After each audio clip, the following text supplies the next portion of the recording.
ம். வணக்கம். நலமா? வணக்கம். நலம், நலம், திரும்பி நலம். மீண்டும் இந்த வாரம் கொஸ்டின்ல இருந்து ஸ்டார்ட் பண்ணுவோமா இல்ல தசாம்சத்துல இருந்து ஸ்டார்ட் பண்ணுவோமா இன்னைக்கு?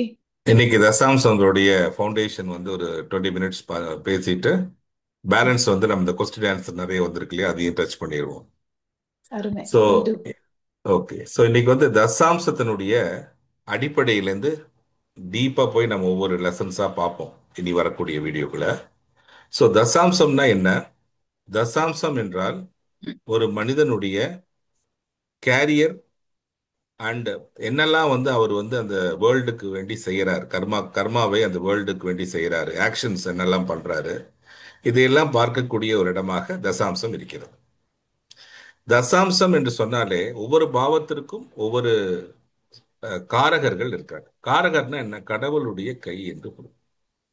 அப்ப இ- உதாரணத்திற்கு ஏழாம் பாவத்திற்குரிய களத்திர காரகர் என்று சொல்லக்கூடியவர் சுக்கிரன். சுக்கிரன்.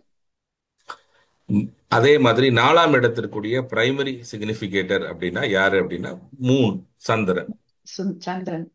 சோ ஒவ்வொரு பாவத்திற்கும், பாவம் என்றால் என்ன அப்படின்னா ஒரு பாவத்திற்கு சில வகையான எமோஷன்ஸை இந்த உலகத்துக்கு நம்ம கொண்டு வரதுனால அது பாவகம் என்று வைத்திருக்கிறோம். அதை சுருக்கி பாவம் என்று ஆகிவிட்டது. அப்ப 10வது பாவத்திற்கு மட்டும் 4 சிக்னிபிகேட்டர்ஸ் இருக்காங்க, காரகர்கள். ம். காரகர்கள். அதுல பிரைமரி, செகண்டரி இந்த தசாம்சத்துக்கு ரொம்பவே இம்பார்ட்டண்டாக பொருந்தும். அப்ப இது என்ன அப்படிங்கிறதையும் பார்ப்பதற்கானதான் இந்த தசாம்சத்தினுடைய ஃபவுண்டேஷன் வீடியோ. அப்ப இந்த தசாம்சத்திற்கு முதல்ல தேவைப்படுது என்ன அப்படின்னா, ஒரு மனிதன் ஒரு தொழில் எடுக்க வேண்டும் என்றால் முதல்ல அவருக்கு வந்து சில லேர்னிங் தேவைப்படுது. உதாரணத்திற்கு ஒருவர் ஸ்கில்ஸ் தேவை. பிளம்பிங் தொழிலை எடுத்து அதிலேயே மிகப்பெரிய ஒரு அதிபதியாக வந்து பல கோடி ச- வருமானம் செய்யக்கூடிய ஒரு தொழிலாக மாற்றக்கூடிய ஒரு திறன் அந்த தசாம்சத்தில் உண்டான்னு கேட்டீங்கன்னா உண்டு. அப்ப அவருக்கு மிக முக்கியமான தேவை என்ன அப்படின்னா மெர்க்குரி என்று சொல்லக்கூடிய ஒரு காரகர் தேவை. அந்த மெர்க்குரி என்ன செய்யறாரு? புதன். ம். முதல் 4 சிக்னிபிகேட்டர் யாருன்னு கேட்டீங்கன்னா புதன், சூரியன், சனி, குரு. இதுல பிரைமரி அண்ட் செகண்டரி சிக்னிபிகேட்டர் தான் அந்த தசாம்சத்துக்கு ரொம்ப முக்கியமானவர்கள். மீது 2 பேர் அவ்வளவு முக்கியம் கிடையாது. அப்ப இந்த முக்கியமானவர்கள் யார் அப்படின்னு கேட்டீங்கன்னா பிரைமரி சிக்னிபிகேட்டர் புதன் அப்படின்ட்டு இருக்கணும். ஏன் அப்படின்னா பிளம்பிங் என்று சொன்னால் முதல்ல நீங்க வந்து அதுக்கான பயிற்சி கூடத்திற்கு போய் ஒரு தொழில் கல்வியை கற்றுக்கொள்ளுங்கள் அப்படின்னு அர்த்தம். அப்படின்னா என்ன? ஒரு ஐஐடியில் ஐடிஐல போய் ஒரு பிளம்பிங் கோர்ஸ்ல அவர் சேர்றாரு. சேர்ந்து படித்து விட்டார். படித்ததுக்கு அப்புறம் அவருக்கு வந்து பிராக்டிக்கல் எக்ஸ்பீரியன்ஸ் தேவைப்படுது. அப்ப அதை தொழிலாக மாற்ற வேண்டும். அப்ப அதுல நிறைய ஸ்கில் டே டு டேல தேவைப்படுது. கத்துக்கொள்ள பலவிதமான ப்ராப்ளம்ஸ் வந்து கஸ்டமர் கூப்பிடுவாங்க உங்களை. பாத்ரூம்ல பைப் கட் ஆயிருக்கு, இங்க கட் ஆயிருக்கு. அப்ப நீங்க ஒவ்வொரு வாட்டி போய் ஒவ்வொரு ஸ்கில்லா வந்து பலவிதமான காம்ப்ளிகேஷன்ஸ் எல்லாம் டெய்லி போய் அதை ஹேண்டில் பண்ணி உங்களுக்கு படிப்படியா அந்த தொழிலில் இருக்கக்கூடிய நாலேஜ் டெவலப் ஆகுது. அப்ப அந்த எக்ஸ்பீரியன்ஸ் நாலேஜ், கெயின் பண்ணுவேன். ஆமா, நாலேஜ், லேர்னிங், அபிலிட்டி, ஸ்கில், இந்த நாளையுமே சேர்த்து கொடுக்கக்கூடிய ஒருவர் புதன். புதன். அதனால தான் இந்த தசாம்சம் என்றால் அர்த்த பாவத்தில் இருக்கக்கூடிய மிக முக்கியமான பாவம் என்று சொல்லிவிட்டார். அர்த்த பாவம்னா என்ன? எதற்காக தொழிலுக்கு போகிறோம் அப்படின்னா முதல்ல உணவு, தண்ணீர், காசு சம்பாதிப்பதற்காக தசா தசாம்சத்தை உருவாக்குனார் கடவுள். 10ஆம் பாவம் தொழில் அப்படின்னு உருவாக்குனார். ஆனா தொழிலுக்கு ஸ்கில், அபிலிட்டி, லேர்னிங் இல்லாம முடியாது. அதனால 6ஆம் பாவத்தை உருவாக்குறார். இவங்க 2 பேரும் சேர்ந்தா தான் 2ஆம் பாவம். ஸோ ஸோ இந்த 2, 6, 10 எப்படி பயணிச்சிருக்காரு அப்படின்னு பார்த்தீங்கன்னா 10ஆம் பாவம் அப்படிங்கிறது மிக முக்கியமான பாவம். முதல்ல தொழில் கிடைக்கணும்.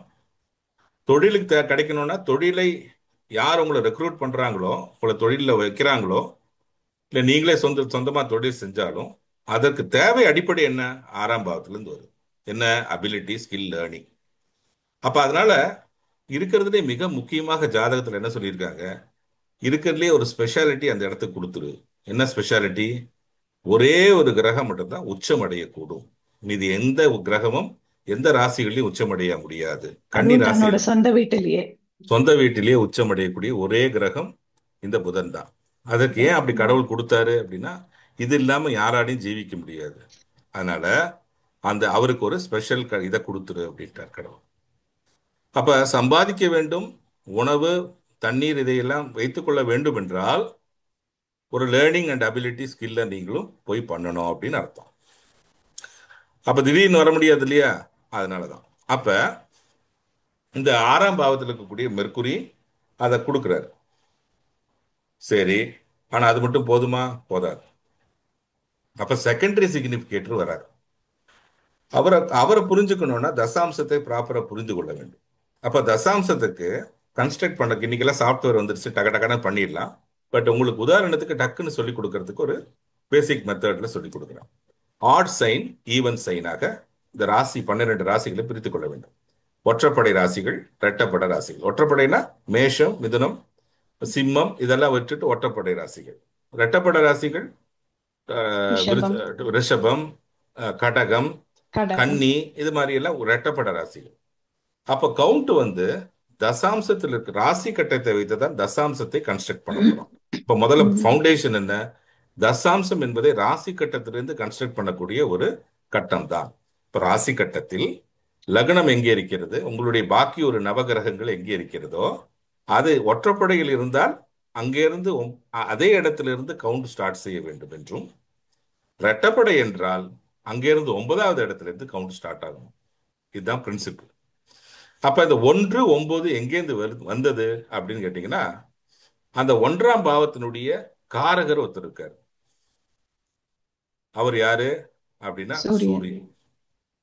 9வது பாவத்தினுடைய காரகரும் சூரியன் தான். சூரியன் தான்.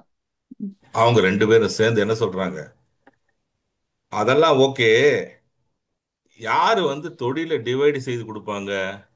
இப்போ ஒரு ஒரு ஒரு ஒரு ராஜா இருக்காருன்னு வச்சுங்க, ஒரு சின்ன ஒரு கிராமத்துல ஒரு தலைவர் இருக்கார். தலைவர் என்று சொன்னாலே அவருக்கு கீழே ஒர்க் பண்றவங்களுக்கு என்னெல்லாம் ஒர்க் கொடுக்கணும்னு யாரு தீர்மானிக்கிறாங்க? தலைவர் தான் தீர்மானிக்கிறார். ஒவ்வொரு தலைவர். ஒவ்வொரு ஒவ்வொரு ஜாப்லையுமே அந்த பாஸ் தான் வந்து தீர்மானிக்கிறாரு யாருக்கு என்ன வேலை கொடுத்தால் சரியாக இருக்கும் அப்படின்னு அதை புரிந்து டெய்லி அவங்கவுங்களுக்கான வேலைகளை பிரித்து கொடுக்கக்கூடிய ஒரு அதிபதியாக இருக்க வேண்டும் ஒருவர். யாரு? சூரியன். அவர் வந்து அவருடைய பார்வையில் நீங்கள் அந்த தொழிலுக்கான ஸ்கில்லை உடையவர் என்று தெரிந்தால் மட்டுமே உங்களுடைய தசாம்சத்தில் தொழில் கிடைக்கும். அப்ப யார் அங்க மிக முக்கியமானவர் அப்படின்னு கேட்டீங்கன்னா, பிரைமரி சிக்னிபிகேட்டராக மெர்க்குரி இருந்தால் கூட தொழில் வேண்டும் என்றால், தொழில் நிலையாக இருக்க வேண்டும் என்றால், தொழிலை மிக முக்கியமான ஒரு நிரந்தரமாகவும் நல்ல தொழிலாகவும் அதிலிருந்து மிக நல்ல வருமானம் வர வேண்டும் என்றால் யாரை மிக முக்கியமான ஆளாக கருத வேண்டும்? சூரியன். அதனாலதான் மிக முக்கியமான சூரியன் வந்து அந்த இடத்துல 10ஆம் இடத்துல டைரக்ஷனல் ஸ்ட்ரென்த் என்று சொன்னார். டைரக்ஷன் ஸ்ட்ரென்த் என்னன்னா, நான் ஒருவன் தான் டைரக்ஷனை கொடுக்கக்கூடிய வல்லவன். எங்க? 10ஆம் இடத்து. அப்படின்னா நான் சொல்லித்தான் நீ எந்த டைரக்ஷன்ல போய் வேலை எடுத்தா நல்லதுன்னு நான் தான் தீர்மானம் பண்ணணும். நீயா போய் ஏதோ ஒரு வேலையை தேடிட்டு அதுக்கப்புறம் சாரி சார் எங்க வேலை செட் ஆகலைங்க கொஞ்சம் பாருங்க அப்படின்னா அதற்கு நான் பொறுப்பு இல்லைங்கிறார். அப்ப ஜோதிடம் என்பது ஜோதிடர்களுக்கு மட்டுமல்ல, எந்த சாமானியர்களும் தெரிந்து கொள்ள வேண்டியக்கூடிய ஒரு மிக முக்கியமான கட்டம். ஏன் அப்படின்னா ஒவ்வொருவரும் அவரவர்களுடைய திறமையும் அவரவர்களுக்கான சூரியனையும் மெர்க்குரியும் தெரிந்து கொண்டால், உங்களுடைய புதன் என்ன, உங்களுடைய சூரியன் என்ன ஜாதகத்தில் தெரிந்து கொண்டால் நீங்கள் அதை பயன்படுத்தி உங்கள் தொழிலில் ஓஹோ என்று வர முடியும். அதனால் இந்த தசாம்சத்தை நம்மளுடைய சேனல்ல ரொம்ப டீப்பாக இன்று முதல் பார்க்கக்கூடிய ஒரு அனுபவம் உங்களுக்கு எல்லாருக்கும் கிடைக்கும். ரெண்டாவது, சப்ஸ்கிரைப் செய்யாமல் பார்த்து வருகிறீர்கள் நிறைய பேர். 47% நான் சப்ஸ்கிரைபர்ஸ் தான் பார்க்குறீங்க நம்ம சேனல்ல. அதனால் தசாம்சத்தில் இருக்கக்கூடிய மிக முக்கியமான பதிவுகள் மட்டும் சப்ஸ்கிரைபர்ஸ்க்கு மட்டும்தான் கொடுக்கப்படும். ஆகையினால் இன்று முதல் பார்ப்பவர்கள் ப்ளீஸ் தயவு செய்து சப்ஸ்கிரைப் பண்ணி பாருங்க. அதான் எங்களுடைய ஒரே ஒரு ரிக்வெஸ்ட். ரெண்டாவது, உங்களுக்கு எந்த இடத்துல சந்தேகங்கள் வந்தாலும் எங்களுடைய சேனல்ல கேளுங்க, தயவு செய்து கேளுங்க. You will reply all the questions. அதனால தசாம்சத்தை பொறுத்தளவுக்கு இதுதான் கால்குலேஷன் மெத்தட். இப்போ உதாரணத்திற்கு ஒரு ஜாதகத்தை நான் உங்களுக்கு போட்டு காமிக்க போறேன். அது ஈஸியாக எப்படி ஃபைண்ட் அவுட் பண்றது, ஒரே ஒரு லக்னத்தை மட்டும் ஃபைண்ட் அவுட் பண்ணி உங்களுக்கு காமிக்க போறேன். So that you will understand எப்படி நம்ம வந்து இதை பார்க்க போறோம் அப்படிங்கிறத ஈஸியாக பார்ப்பதற்காக வேண்டி. சரியா? பெர்ஃபெக்ட். சரி, இப்போ சுவாமி விவேகானந்தாவுடைய ஜாதகம் வந்து போட்டிருக்கோம். அது வந்து உங்களுக்கு ஷேர் ஆயிட்டு இருக்கு. ரைட்? வந்துருச்சா பாருங்க. வந்துச்சு. வந்துருச்சு. ஸோ இவருடைய ஜாதகத்துல லக்னம் 26 டிகிரி தனுசு ராசியில் 0 மினிட்ஸ்ல இருக்கு. 26 டிகிரி 0 மினிட்ஸ்ல இருக்கு. அப்ப இந்த 26 என்பதை என்ன செய்ய வேண்டும் அப்படின்னு போன கிளாஸ்ல குறிப்பிட்டிருந்தேன். இந்த கிளாஸ்ல மறுபடியும் அதை ரிப்பீட் பண்றேன். இது முதல்ல நம்ம தீர்மானம் பண்ண வேண்டியது, இந்த லக்னம் ஒற்றைப்படையா இரட்டைப்படையா? ஒத்தப்படை. தனுசு என்பது ஒத்தப்படை ஒத்தப்படை. ராசி. ஸோ 26 இன் மல்டிப்ளை பை 60 போட்டுக்கொள்ள வேண்டும். அதுதான் ஃபர்ஸ்ட் நம்ம செய்ய வேண்டியது. 26 இன்டூ 60. 26 இன்டூ 60 என்ன வரும் ஆன்சர்? 1560. 26 இன்டூ 500. 60. 26 இன்டூ 60 1560. கரெக்டா? இந்த 1560ஐ மறுபடியும் 10ஆல மல்டிப்ளை பண்ண வேண்டும், பெருக்கிக் கொள்ள வேண்டும். ஏன் 10ஆல? தசாம்சம் செய்யறதுனால. அப்ப 15666 15600. 600 அதை வந்து 1800ஆல வகுக்க வேண்டும், டிவைடு பண்ண வேண்டும். அப்ப டிவைடு சம பண்ணீங்கன்னா 2 0, அந்த முதல்ல இருக்க 2 0வும் கீழே இருக்க 2 0 அடிபட்டுரும். அப்போ 156 8.6 டிவைடட் பை வருது. 18 அப்படின்னா 9. 8.6 என்பது அடுத்த முழு நியரஸ்ட் என்ன முழு அப்படின்னா நம்பரை மாத்தணும்னா 9. 9. 9. அப்ப இந்த தசாம்சத்தை ஒட்டப்படியாக இருக்கும் பட்சத்தில் அவருடைய தசாம்சம் என்பது அங்கிருந்து 9 கிளாக் வைஸ்ல கவுண்ட் பண்ணக்கூடிய வரக்கூடிய நம்பராக இருக்கும். இப்ப தனுசுல இருந்து கிளாக் வைஸ்ல கவுண்ட் பண்ணீங்கன்னா, சிம்மம்க்கு வரணுமா? ஆமா, சிம்மம்க்கு வரணும். இங்க இருந்து கேப்ரிகான் மகரம் 2, 3 கும்பம், 4 மீனம், 5 மேஷம், 6 ரிஷபம், அப்படி ரிஷப். போனீங்கன்னா 9வது கட்டம் தசாம்சத்தில் இருக்கக்கூடிய சிம்மம். லக்னமாக வரும். அப்ப இங்க லக்னம் பாத்தீங்கன்னா இங்கே தான் சிம்மத்துல இருக்கு. கரெக்ட். ஸோ இதுதான் வந்து கால்குலேஷன் மெத்தட். அப்போ ஒவ்வொரு கிரகத்திற்கும் அந்த பர்டிகுலர் இடம் என்பது ரொம்ப முக்கியமான இடம். அப்ப ராசி கட்டத்தில் ஒற்றைப்படையாக இருந்தாலும் வேலை கொடுக்கக்கூடியவன் சூரியன் தான். இரட்டைப்படையாக இருந்தாலும் கடவுள் என்ன சொல்றாரு? நான் தான், மறுபடியும் சூரியன் தான். ரிகார்ட்லெஸ். ஸோ சூரியன் தான் தீர்மானிப்பான் உங்களுக்கு அபிலிட்டி ஸ்கில் இருக்கா என்பதை. இன்டர்வியூ வைத்து ஒருத்தர் கண்டுபிடிக்கிறார் பாருங்க. கண்டுபிடிச்சு அந்த கண்டுபிடித்தவன் உங்களுக்கு வேலையில வைக்கணும். வேலையில வச்சு சம்பளமும் தீர்மானிக்கக்கூடிய வல்லவன் ஜாதகத்தில் ஒரே ஒருவன் மட்டுமே, சூரியன். சூரியன். அவன் இருந்தால்தான் அந்த தசாம்சத்துக்கே அழகு. அப்ப இதை புரிந்து கொண்டால் தசாம்சம் உங்களுக்கு எளிது. அப்ப சார் இதை நீங்க சொன்னீங்க, கரெக்ட் சார், 2 அழகா எக்ஸ்பிளைன் பண்ணிட்டீங்க. மெர்க்குரி புதன் வந்து எக்ஸ்பிளைன் பண்ணிட்டீங்க, பிரைமரி. புதன் பிரைமரியாக இருந்தாலும் இங்க ஆக்சுவலா ராஜாங்கம் பண்றது யாரு? சூரியன் தசாம்சத்துக்கு தான். சூரியன் தான். அப்ப சனி என்ன வேலை செய்யறாரு அப்படின்னா, இன்னொரு செகண்ட்ரியா. சிக்னிபிகேட்டர். சனி என்ன பண்றாரு? சனி வந்து உங்களுடைய வேலைக்கு சென்றால் அந்த வேலைக்கு செல்லும் போது டிசிப்ளினை மெயின்டைன் செய்வது சனி. இப்போ ஒரு ஒரு வேலையில ஒருத்தர் வந்து அப்பாயின்மெண்ட் கொடுக்குறாரு. அந்த அப்பாயின்மெண்ட்டுக்கு நீங்க போறீங்க. அந்த அப்பாயின்மெண்ட்டை பிசினஸ் ஆக இருந்தால் அப்பாயின்மெண்ட் வச்சு நீங்க ஒரு கிளைண்ட்டை பார்க்க போவீங்க. வேலைக்கு போறவங்களா இருந்தா பஞ்ச் செய்யறதுக்கு ஒரு டைம் இருக்கு. வேலை முடிந்து போவதற்கும் ஒரு டைம் இருக்கு. அதை தீர்மானிப்பவன் சனி பகவான். எவ்வளவு நேரம் வேலை செய்யணும் அப்படிங்கிறத ஜாதகத்தில் தீர்மானிக்கக்கூடிய வல்லவன் சனி பகவான். உழைப்பு உங்ககிட்ட இருந்து எவ்வளவு உறிஞ்சணும் அப்படிங்கிறதையும் அவர் தான் தீர்மானிக்கிறார். யாரு? உடல் உழைப்புக்கும் சனிதான். சனி. எவ்வளவு உறிஞ்சுறார்? மென்டல், பிசிக்கல் ரெண்டையும் சேர்ந்து எவ்வளவு உறிஞ்சுறாரோ அதை சனி பகவான் தீர்மானிக்கிறார். அவர் அது மட்டும் தீர்மானிக்கல, டைமும் டிசிப்ளின் அவர் தான் தீர்மானிக்கிறார். ம். எப்ப வரப்போற டியூட்டிக்கு, காலையில 7 மணி அவருக்குள்ள, ம் மதியம் சாயந்தரம் 5:30 மணி பல் அடிச்சா போகணும், அதுக்கு முன்னாடி நோ, சாரி. அதை தீர்மானிக்கக்கூடியவரும் அந்த சனி பகவான் மட்டுமே. சரி, ஜூபிட்டர் எதுக்கே வச்சிருக்கோம் அப்படின்னு கேட்டீங்கன்னா, ஜூபிட்டர் தான் ஃப்ரூட்ஸ் எப்ப கிடைக்கும். நான் வேலைக்கான கூலி. கர்மாவை மட்டும் பண்ணிக்கிட்டே இருக்கேன், எனக்கு சில பெனிஃபிட்ஸ் தேவைப்படுது. என்ன பெனிஃபிட்? ப்ரமோஷன், அதிகாரம், பவர், ஊதிய உயர்வு, ப்ரமோஷன், வேற ஊருக்கு டிரான்ஸ்ஃபர்,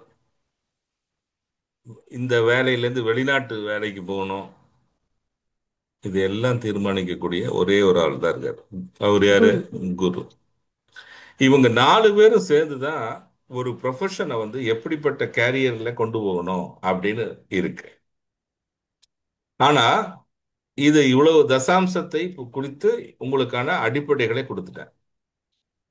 இப்ப இந்த எந்த அம்சமாக இருந்தாலும், சோ இதுல பிரைமரி அண்ட் செகண்டரியே நீங்க கிளியர் பண்ணலையே. பிரைமரி வந்து அதான் சூரியன் பிரைமரி வந்து, சொல்லிட்டீங்க. No so primary secondary. புதன், பிரைமரி புதன் தான். சோ சூரியன் இது. செகண்டரி சூரியன். செகண்டரி சூரியன். அவர் ஒருத்தர் தான் செகண்டரி. பிரைமரி ம். மெர்க்குரி, செகண்டரி புதன் அண்ட் சனி. மீதி 2 பேரும் சப்போர்ட்டிங் டிவைசஸ். ஓகே. வேலை கிடைச்சதுக்கு அப்புறம் டைம் அவங்க தீர்மானிப்பாங்க. வேலை அது கிடைச்சதுக்கு அப்புறம் தான் டைம் வருது. கண்டிப்பா. ஸோ வேலையில அப்பாயின்மெண்ட் லெட்டர் அடிக்கும் போது தான் டைம் வருவார், எந்த டைமுக்கு கரெக்ட். வரணும். ஓகே, அவங்களே கீழே போடுவாங்க. After finishing your first year successful, your next increment would be this. அது என்னது? Jupiter. After successful completion of your tenure of 1-2 years, further increment will be given. அது யாரு செய்யறா அந்த வேலையை? ஜூபிட்டர். அது குருவே. கொடுக்கணுமா வேண்டாமான்னு மறுபடியும் அது லெட்டர்ல இருந்தாலும் மறுபடியும் தீர்க்கும். ஃபைனலா கொடுக்கும்போது கொடுக்கணுமா வேண்டாமான்னு தீர்மானிக்கிறது அவரே. ஃபர்ஸ்ட் வேலையில வச்சிருக்கணுமா இல்ல டெர்மினேட் பண்ணிருக்கணுமா? அது யாரு? சூரியன். சூரியன். அப்ப சூரியன் எப்பெல்லாம் நல்லபடியாக இருக்கிறதோ இந்த ஓல் வேர்ல்டுலயும் தசாம்சாக நன்றாக இருக்கும். எல்லாருடைய தசாம்சம் ம். குடுமி பிடியில் அவர் வச்சிருப்பார். சூரியன் நன்றாக இல்லை என்றால் பல பேருக்கு ஃபயரிங் நடக்கும், வேலை இல்லாம ஏற்படும். ம். ஒரு ஒரு நாட்டில் அன்எம்ப்ளாய்மெண்ட் என்பது சூரியனுடைய கையில் இருக்கிறது. அந்த நாட்டில் சூரியனை மிக அவமரியாதையாக நடத்தினாலோ, சூரியனை பற்றியான பெருமையை நினைக்காமல் இருந்தாலோ, சூரியன் அந்த நாட்டு மக்களை போட்டு உதைச்செடுத்துருவார். ம். வேலை இல்லாமல், அன்எம்ப்ளாய்மெண்ட் இல்லை அப்படின்னாலே டைரக்டா அந்த நாட்டில் வறுமை பயங்கரமா எடுக்கும். வறுமைனா அன்எம்ப்ளாய்மெண்ட். டைரக்டா ரிலேட்டட் இது எல்லாமே. சூரியன் ஒரு நாட்டில் நன்றாக இல்லை என்றால் பாவர்ட்டி அங்கே இருக்கும், வேலை கண்டிப்பா. இல்லாம இருக்கும், வறுமை இருக்கும். வேலை உள்ள நாடுகளில் சூரியன் நன்றாக இருக்கும் பட்சத்தில் அந்த நாடும் சுபிட்சமாக வளர்ந்து கொண்டே இருக்கும் என்று புரிந்து கொள்ள வேண்டும். அப்ப ம். முதல்ல என்ன சொல்றாரு சூரியன்? 1-9 மறக்கவே மறக்காத. ஏன்னா தசாம்சத்தை அந்த பிரின்சிபல்ல தான் அமைச்சிருக்கேன். அப்போ ம். சூரியனுடைய மெயின் வேலை என்ன அப்படின்னு கேட்டீங்கன்னா, தர்மா ரிலேட்டட் டு த டியூட்டி. ஒரு டியூட்டியில தர்மத்தை நீங்கள் நிலைப்படுத்துகிறீர்களா இல்லையா? இப்போ உதாரணத்திற்கு ஒருத்தர் வந்து ஜோதிடர் அப்படின்னு சொல்லிக்கிறாருன்னு வச்சு, அவங்க படிக்கல ப்ராப்பரா, ஆனா அவங்களுக்கே தெரியும் படிக்கல, சரியா சொல்ல மாட்டேங்கிறோம், நம்ம தப்பு பண்றோம்னு தெரிஞ்சும் அந்த தொழில் இருக்கிறான்ல, ம். அவங்களுக்கு சூரியன் மிக கொடுமையானவராக ஆகிவிடுவார். ஆனா அதுவே ஜோதிடம் நன்றாக பயின்று நல்லபடியாக ஸ்கில்லை தேர்வு செய்து ஜோதிடத்தில் வந்தால் அந்த ஜோதிடம் உங்களை கைதூக்கி விடும். ஏன் அப்படின்னா அந்த தொழில் உங்களை காப்பாற்றும். ஏன்னா சூரியன் சந்தோஷமாக பண்ணு. ஆமா, அந்த சந்தோஷம், அந்த தர்மாவை நிலை காட்டுகிறார் அந்த தொழிலில்னு அர்த்தம். அதனாலதான் வந்து ஒவ்வொரு பிரின்சிபல்ல வந்து including astrology also as a profession ஏன் கொண்டு வந்தோம் அப்படின்னா அதுலேயும் தர்மங்கள் இம்பார்ட்டன்ட். இப்போ சொல்லும் கண்டிப்பா. பொழுது அஸ்ட்ராலஜருக்கு இன்னமும் பெரிய கடமைகள் இருக்கு. தப்பா சொல்லிட்டோம்னா ஒருத்தர் ரெண்டு பேரோட வாழ்க்கையும் போயிடும். இப்போ ஃபார் எக்ஸாம்பிள் மேரேஜ் மேட்சிங் அப்படின்னா ரெண்டு பேரோட வாழ்க்கை அவங்ககிட்ட கொண்டு வந்து கொடுக்குறாங்க. கண்டிப்பா. வேற எந்த ப்ரொஃபஷன்லயும் அந்த மாதிரியான இல்லை. அப்போ ம். மேரேஜ் மேக்கிங்ல எவ்வளவு தூரம் உங்களுக்கு ஆழ்ந்த அறிவு இருக்கிறது, அந்த அறிவு இருந்தால் மட்டும் அந்த ஜாதகங்களை பாருங்கள். இல்லை என்றால் எனக்கு தெரியவில்லை சாமி எனக்கு விட்டுருங்க அப்படின்னு சொல்லிட்டு போறது நல்லது. இல்லைன்னா உங்க ஜாதகத்துல இருக்கிற சூரியனை நீங்களே டேமேஜ் பண்றீங்க. நீங்க டேமேஜ் பண்றது மட்டும் இல்லாமல் தசாம்சத்தினுடைய சூரியன், அதாவது ஹோல் வேர்ல்டில் இருக்கிற தசாம்சத்தினுடைய சூரியனையும் வீக் பண்றீங்க.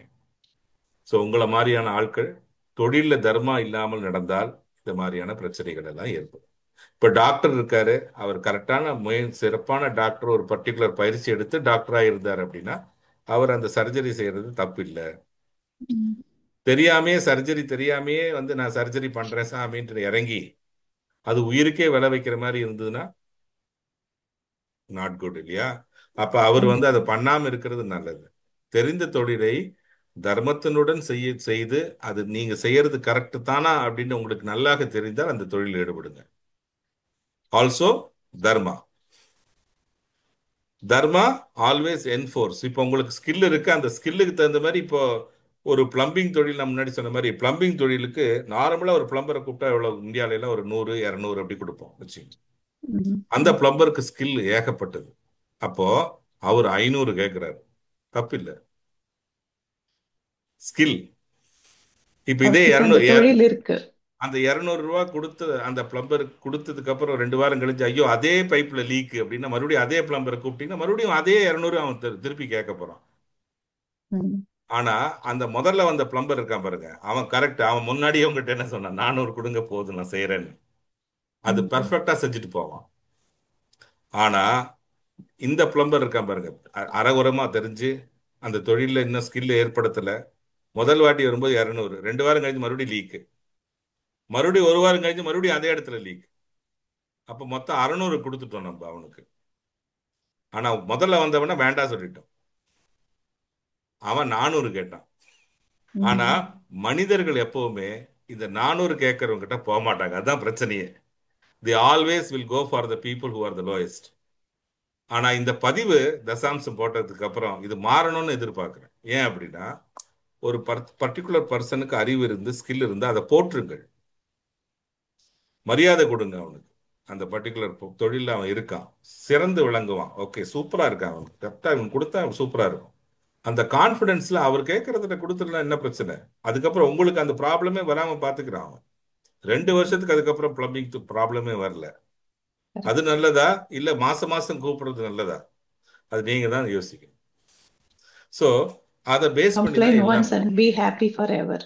ஃபார் எவர், அதுதான் வந்து ரொம்ப ஆமா. இம்பார்ட்டண்டாக பார்க்கணும். ம். சரியா? ரெண்டாவது, சரி இன்னைக்கு வந்த கொஸ்டினுக்கு போயிடலாம். So Awesome. அதுக்கப்புறம் மறுபடியும் நம்ம வந்து தொடருவோம். ம். ஓகே. அடுத்த வாரம் தொடருவோம் தசாம்சத்தை. ஆமா, தசாம்சம் மறுபடியும் தொடரும். ஸோ இன்னைக்கு கன்ஸ்ட்ரக்ஷன் எப்படிங்கிறத பார்த்துக்கிட்டோம்.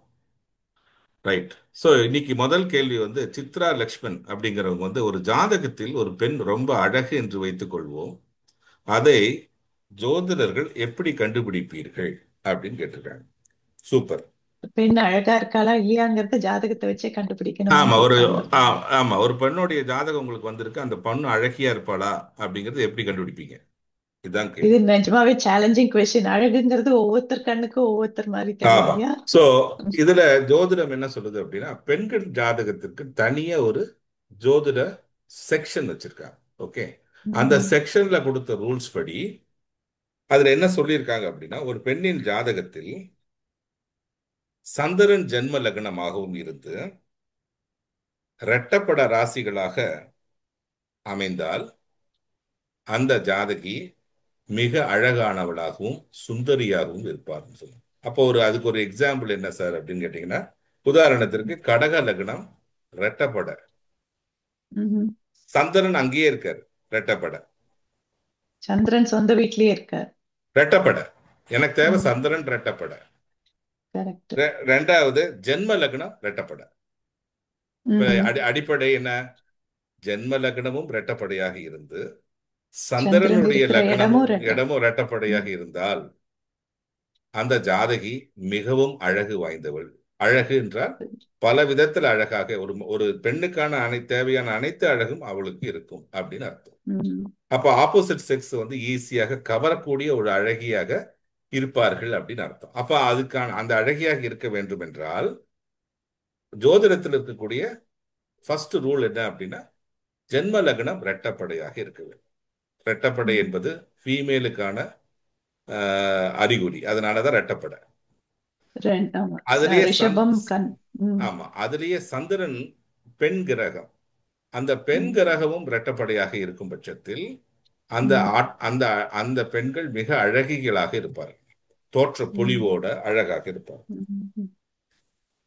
சரி, சந்திரன் என்ற ராசியின் அதிபதியும் லக்ன லக்ன ராசி அதிபதியும் இணைந்தாலும்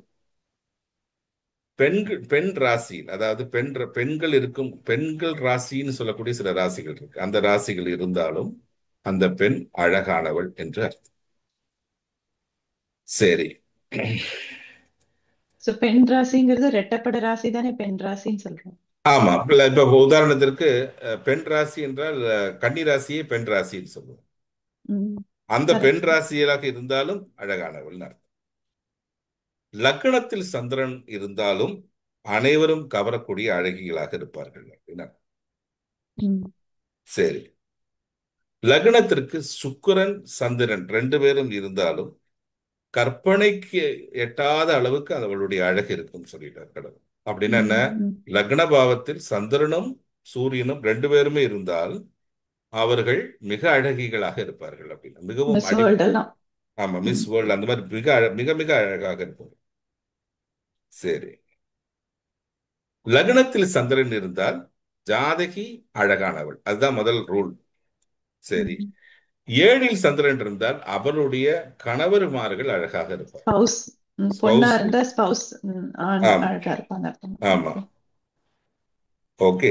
புதன் சந்திரனும் இவர்கள் இருவரும் லக்னத்தில் இருந்தாலும் அவர்கள் கற்றவர்களாகவும் இருந்து அழகானவர்களாகவும் இருப்பார்கள் அர்த்தம். Beauty related, beauty with learning also, intelligence also. ரெண்டுமே புதன்னால லேர்னிங் வருது. ரெண்டுமே ஓகே. கம்பைன்ட் பண்ணி வரக்கூடிய ஒரு காம்பினேஷன் அது. வெறும் அழகியா ம். மட்டும் இருந்து படிக்கல அப்படின்னா அது ஓகே ஐயா அப்படிங்கிற மாதிரி. ரெண்டுமே காம்பினேஷன் வேணும் அப்படின்னா புதனும் சந்திரனும் ரெண்டுமே சந்திரனும் இருக்கணும். சேர்ந்து இருக்கும். ம். Okay, right. ஸோ இதுதான் வந்து அழகுக்கான குறிக்கோள். இது வந்து பெண்களுக்கான அழகுன்னு சொன்னீங்க. ஆமா, ஆம்பளைங்களுக்கு ஒரு அழகு இருக்கும்ல அது. ஆமா, அது நம்ம இப்ப உங்க கேட்கல, நம்ம டைம் வேஸ்ட் பண்ணது. பெண்கள் ஜாதகத்தில் குரு புதன் சுக்கிரன் இருந்தாலும் அழகானவர்கள் தான். அதனால என்னடா வெறும் சந்திரனை மட்டும் சொல்றீங்க அப்படின்னு சொல்ல வேண்டாம், அதுக்காக தான். சரி, சரி, இதுல ரிஷபம் கடகம் கன்னி விருச்சிகம் மகரம் மீனம் இந்த ராசிகள் எல்லாமே வந்து இரட்டப்பட ராசிகளாக இருந்து அவர்களுடைய ராசிகள் லக்னமாகவும் சந்திர ராசியாகவும் அமர்ந்திருந்தால் these people are most likely, அவங்களுக்கு வந்து அந்த அச்சம் பயிர்ப்பு நாணம் எல்லாம் சொல்லுவாங்கல்ல, பெண்களுக்கு தேவையான அனைத்தும் அச்சம் மடம் நாணம் எல்லாம். அது எல்லாமே சேர்ந்து இருக்கக்கூடிய ஒரு பெண்ணாக இருப்பார்கள் அர்த்தம். ம். ஓகே. லக்னத்தில் புதன் சுக்கிரன் ரெண்டு பேருமே இருந்தாலும் ரொம்ப அழகான ஒரு மங்கையாக இருப்பாள் லக்னத்தில். அறிவும் அழகும் சேர்ந்து இருக்கிறவளா ஆமா, இருந்தா. ஆமா. ம். ம். ஓகே. ஆனா இந்த சந்திரன் என்ற ராசியும் லக்னமும் ஒற்றைப்படையாக இருந்து விட்டால் ம். அதோட அழகுக்கு பங்கு விளைவிக்கும்படியாக அவர் வந்து மேல் ரிலேட்டட் குவாலிட்டிஸாக இருப்பார்கள். அப்ப என்ன ஆகும் அப்படின்னா அவங்களுக்கு ஒரு ஃபெமினைன் கேரக்டரிஸ்டிக்ஸ் கம்மியாயிட்டே வரும். தே பிகம் மோர் ஆஃப் மேல்லி. அப்ப மேல்லி அப்படின்னா என்ன சொல்ல வரோம் அப்படின்னா திடீர்னு அவங்க வந்து பிரேவ் அண்ட் போல்ட் அண்ட் பிரேவா கூட ஆமா, இருப்பாங்க. போல்டா பிரேவாவும் இருக்கலாம். ஸோ அவங்க வந்து ஒரு பர்ஃபெக்ட் ஃபீமேல்னு சொல்ல முடியாது கடவுள். ம். அப்ப லக்ன ராசியில் அதே மாதிரி அழகு குண்மைக்கு என்னெல்லாம் அப்படிங்கும்போது லக்ன ராசிக்கு சனியில் தொடர்பு இருந்தால் ஒரு ஒரு ஏஜிங் ஃபேக்டர் அவங்களுக்கு ஆட்டோமேட்டிக்கா வந்துடும். முதுமை தோற்றம் இருக்கும் அவங்களுக்கு. ஆமா, முதுமை தோற்றம். ம். செவ்வாய் இருந்தால் ஆண்மை குணம் அல்லது ஆண்மை தோற்றத்துக்கு இணையானவள் அப்படின்னு அர்த்தம். ம். ரெண்டாவது, ராகு இருந்து விட்டால் சில தழும்புகள் அவர்களுடைய முகத்தில் வர்றதுக்கான ம். வாய்ப்பு உண்டு. இப்போ தழும்புன்னா இந்த மாதிரி ஏதாவது சம் டிசீசஸ் எல்லாம் வந்து அம்மையெல்லாம் போட்டு ஸ்காரெல்லாம் வருது. ஓகே. ம். அம்மா வந்து அம்மையோட ஸ்கார்ஸ் எல்லாம் வந்து அது பர்மனண்டா இருக்கு ஃபேஸ்ல. ஸோ அது பார்க்கும்போது கொஞ்சம் எல்லாருக்குமே கொஞ்சம் அழகு குண்மை மாதிரி தெரியும். அது ராகு இருக்கும் பட்சத்தில் அது. ஸோ இதுதான் ம். வந்து அழகு ரிலேட்டடா உள்ள கொஸ்டின். அவங்க கேட்டதுக்கு ஆன்சர் பண்ணிட்டோம். ரைட். சரி, நீ அடுத்த கொஸ்டின் யார்கிட்ட வந்திருக்குன்னு பார்த்தா அவங்களுடைய அவங்களுடைய சித்ரா லக்ஷ்மன் இன்னொரு கேள்வியும் கேட்டிருக்காங்க. அவங்க என்ன கேட்டிருக்காங்க அப்படின்னு கேட்டா, அவங்க கிட்ட இருந்து ரெண்டு கொஸ்டின் வந்திருக்கு. ஒன்னு இந்த கொஸ்டின், அதுக்கப்புறம் இன்னொரு கொஸ்டின் வந்திருக்கு. ஒரு நிமிஷம், அது என்னது? ரைட். ஓகே சார், உங்க வீடியோவை தொடர்ந்து பார்த்து வருகிறேன். எனக்கு ஒரு சந்தேகம். இந்த பெண் ஜாதகத்தை பார்க்கவும். 13/3/1993 4:19 காலை, கடலூர். இந்த பெண் வந்து 2019 உங்ககிட்ட வராங்க என்று வைத்துக் கொள்ளுங்கள். எங்களிடம் வேதிக் ஜோதிடர், பயிலாத ஜோதிடர் சொன்னது இதோ: மகர லக்னத்துக்கு 7ஆம் இட அதிபதி சந்திரன் 11வது வீட்டில் நீசமாகி ராகுவிடம் இணைவு. இதனால் திருமண தோஷம் இருக்கின்றது. கடத்தரகாரன் சுக்கிரன் வக்கரமாகி 3ஆம் இடத்தில் இருக்கிறார். அதனால் தடைகள் வந்து கொண்டேதான் இருக்கின்றது. இப்பொழுது புதன் தசை சுக்கிர புத்தி நடக்கின்றது. திசை புத்தி திருமணம் நடக்க வேண்டும். திருநாகேஸ்வரம் போய் பரிகாரம் செய்து வரவும். இது வேதிக் ஜோதிடம் பயிலாத ஜோதிடர் பலன் சொன்னது. வேதிக் ஜோதிடத்தில் நீங்கள் எப்படி இதை பார்ப்பீர்கள்? ஸோ அப்படின்னு கேட்டிருக்காங்க. ரொம்ப நல்ல கேள்வி, இது பயங்கரமான கொஸ்டினா கேட்டிருக்காங்க. ஸோ இது ஃபர்ஸ்ட் ஆஃப் ஆல் கேட்டதுக்கு ரொம்ப ஒரு நன்றி. இது ஏன் சார்ட் அப்படின்னா இந்த கிரியேட் மாதிரி பண்ணிருக்கீங்க. ரொம்பவே ரொம்பவே கடினமான ஒரு ஒரு டஃப்பான ஒரு கொஸ்டின் இது மாதிரி இப்படி திங்க் பண்ணி கேட்டது எனக்கு ரொம்ப இதா இருக்கு. Thanks for that. இப்போ எங்களுடைய அது இதுல இன்னொரு அஸ்ட்ராலஜரோட ரிலேட் பண்ணி வேற கேக்குறாங்க. அவங்க ஆமா, அவங்க அஸ்ட்ராலஜர் சொல்லியிருக்காங்கன்ட்டு. அப்ப எங்களுடைய இதுல வந்து நாங்க எப்படி பார்ப்போம் அப்படிங்கிறத நீங்க கேட்டதுனால நாங்க சொல்ல கடமைப்பட்டிருக்கோம். அதாவது எங்களை பொறுத்தளவுக்கு முதல் அடிப்படை 7ஆம் பாவம். நான் சொன்ன மாதிரி முன்னாடியே வந்து உங்களுக்கு பாவம் பாவம். அப்ப அந்த 7ஆம் பாவம் என்பது அந்த பாவத்தில் இருக்கக்கூடிய பாவனைகள், அப்போ எமோஷன்ஸ். அப்ப அதுல மிக முக்கியமானது அந்த பாவம் எந்த மாதிரி, எந்த பாவம் அப்படின்னு பார்க்கும் பொழுது அந்த பாவம் கடக பாவம், 7ஆம் பாவம். அந்த அந்த இடத்தில் இருக்கக்கூடிய அதிபதியை ரொம்ப முக்கியமான ஒரு ஆளாக வேதிக் ஜோதிடம் எடுத்துக்கொள்ளும். சந்திரன். சந்திரன். சந்திரன் ராகு என்று சொல்லக்கூடிய மிக மிக கொடுமையான ஒரு அதிகப்படமான அதிசத்ரு என்று சொல்வார்கள் ஜோதிடத்துல. அதிசத்ருனா மிக மிக டைரக்ட் எனிமி. அவர் மேலிஃபைட். அவர் ரியல் அவர் ரியல் அவர் மேலிஃபைட். அவர் கூட சேர்ந்து 11வது இடத்தில். ஃபர்ஸ்ட் ஆஃப் ஆல் அது பாதகஸ்தானம் வேற. பாதகஸ்தானம். ம். அந்த பாதகஸ்தானத்திலே உட்கார்ந்திருக்காரு. வேதிக் ஜோதிடத்துல மிக முக்கியமான ஒரு அடிப்படை என்ன என்றால், அந்த இடம், எந்த இடம் அந்த சந்திரன் எடுத்துக்கொண்டதோ அந்த அதிபதி எப்படி இருக்கிறாரோ அவரை பேஸ் பண்ணி தான் அந்த பாவம் நிலைப்படுமா நிலைப்படாதா என்பதை பார்க்க உதவும் அப்படின்னு. அப்ப அந்த பாவத்தினுடைய சந்திரன் வந்து சந்திரனுடைய போய் உட்கார்ந்த இடம் விருச்சகம். விருச்சகத்தினுடைய அதிபதி செவ்வாய். ம். அந்த செவ்வாய் எங்க போய் உட்கார்ந்து இருக்காருன்னு பாத்தீங்கன்னா 6ஆம் இடம் என்று சொல்லக்கூடிய இடத்துல உட்கார்ந்துருக்காரு.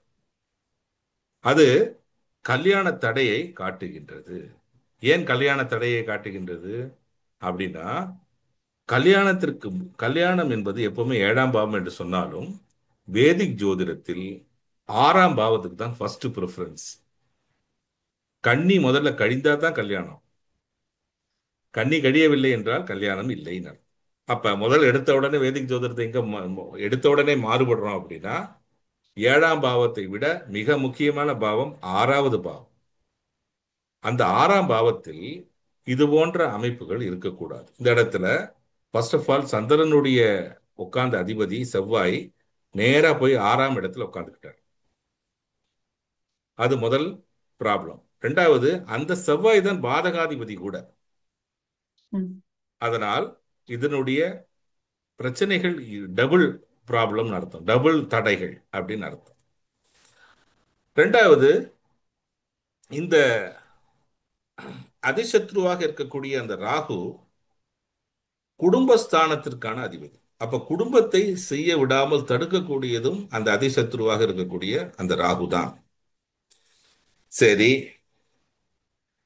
ஜோதிடத்தில் அந்த பாவம் எப்படி விளங்குமா விளங்காதா என்பதை பார்ப்பதற்கு எப்படி உதவும் உதவும் அப்படின்னா, அந்த பாவத்திலிருந்து இருக்கக்கூடிய கேந்திர பாவங்களையும் கோண பாவத்தையும் ஆராய்வு செய்யணும். கேந்திர பாவம் என்பது கேன்சர்ல இருந்து வரக்கூடிய கேந்திர பாவம், முதல் கேந்திர பாவம் என்று சொல்லக்கூடியது துலாம். துலாம். அந்த துலாவில் 6ஆம் பாவத்தினுடைய ஆருடா வந்திருக்கு. அது நல்லது கிடையாது. சரியா? அதுவே முதல் ப்ராப்ளம். அடுத்த கேந்திரம் என்று A6 is சொல்லக்கூடிய, a problem. ஆமா, A6 என்று சொல்லக்கூடிய 6ஆம் பாவத்தினுடைய ஆருடம் ஆருடம். அங்க விழுந்து. ஆருடம் என்றால் என்ன? இமேஜ். அப்ப அந்த இமேஜ் 6ஆம் பாவம் என்று சொன்னாலே பிரச்சனைகள், கல்யாணம் ஆகாதது, இதையெல்லாம் குறிக்கக்கூடிய அந்த 6ஆம் பாவத்தினுடைய ஆருடம், அந்த ஷேடோ எங்க போய் விழுந்திருக்கு? அந்த பாவத்தினுடைய கேந்திர துலாம்ல. பாவம். கேந்திர பாவம் என்றால் ம்ஹும். என்ன? அந்த பாவத்திலிருந்து 1, 4, 7, 10 ஆகிய ஏழு. இடங்கள் கேந்திர பாவங்கள். ம்ஹும். அப்ப 7ஆம் பாவத்திலிருந்து 4ஆம் பாவம் துலா பாவத்தில் துலாம். அந்த ஆருடம் விழுந்திருக்கிறது. அதுக்கப்புறம் அந்த பாவத்திலிருந்து 7ஆம் பாவம் என்பது லக்ன பாவம். அங்க என்ன பிரச்சனை? லக்னமே. அங்க அங்க பிரச்சனை ஒண்ணும் இல்லை, யாருமே இல்லை. சரி, நல்லதுதான். அதுக்கப்புறம் அடுத்த பாவம் எது? ஏரிஸ். மேஷம். அங்கேயும் மேஷம். அங்கேயும் மேஷம்லயும் ஒண்ணு ப்ராப்ளம். ஒன்றும் பிரச்சனை காணும், எந்த கிரகமும் இல்லை. சரி, அடுத்தது கோண பாவங்கள். கேந்திர பாவங்கள் அந்த பாவத்தை நிலைநிறுத்தக்கூடிய ஒரு கட்டத்தில் இருக்கக்கூடிய பாவங்கள். கேந்திர பாவங்கள் அந்த பாவத்தை நிலைநிறுத்தணும். நிலைநிறுத்தணும் என்ன? பில்லர். கல்யாணம் பில்லர் கல்யாணம் அதுக்கு. ம். கல்யாணம் வந்து நல்லபடியாக நடந்து அந்த கல்யாணத்தை ம். தாங்கி நிறுத்தக்கூடிய பாவங்கள் அந்த கேந்திர பாவங்கள். தூண்கள், உங்களுடைய ம். ஜாதகத்தில் இருக்கக்கூடிய பில்லர்ஸ் தூண், அதுதான். தூண் மாதிரி. ம்ஹும். ம். சரி, கோண பாவம். கோண பாவம் என்பது லக்ஷ்மி தேவி வந்து ஒவ்வொரு பாவத்திற்கும் வாழ்த்த வேண்டும். வாழ்த்தினா தான் அந்த பாவத்திற்கு ஃபார்ச்சூன் கிடைக்கும். ம். அப்ப கேந்திர பாவங்கள் விஷ்ணுவுடைய கையிலும் கோண பாவங்கள் லக்ஷ்மியுடைய கையிலும் சொல்லியிருக்காங்க. அப்ப விஷ்ணு பாவத்திலையும் பிரச்சனை காணப்படுகிறது. லக்ஷ்மியாக இருக்கக்கூடிய அந்த பாவம் 7ஆம் பாவத்தில் இருக்கக்கூடிய கோண பாவம் என்கிற முதல் கோணம் விருச்சகம். ம். விருச்சகம் அங்கதான் என்று சொன்னா சந்திரனும் ராகுவும் இருக்கு. அந்த ம். இடத்துலதான் சந்திரன் ராகு இருக்கார். அந்த இடம் பாதகமாகவும் அமைந்து விட்டது இந்த பெண்ணுக்கு. அப்ப அதில் இருக்கக்கூடிய ஃபார்ச்சூன் இல்லாமல் இருக்கிறது. அதுக்கடுத்த ஒரு பாவம் என்று சொன்னால் அது சுக்கிரன் இருக்கக்கூடிய பாவம். ம். அவர் வந்து ரெட்ரோகிரேடாக ஆகி அவரே ஆருட லக்னமாகவும் ஆகி, அதுவே கல்யாணத்திற்கான லக்னமும் ஆகி, அதுவே அவருடைய கல்யாணம் A7 ஆகும். கல்யாணம் வரக்கு கல்யாணம் செய்யக்கூடிய கணவருடைய ஆருடமும் அங்கே வந்து விழுந்துவிட்டது. ம். அந்த இடத்தை இந்த செவ்வாய் பார்க்கிறார். ம். ராசி திருஷ்டி மூலியமாக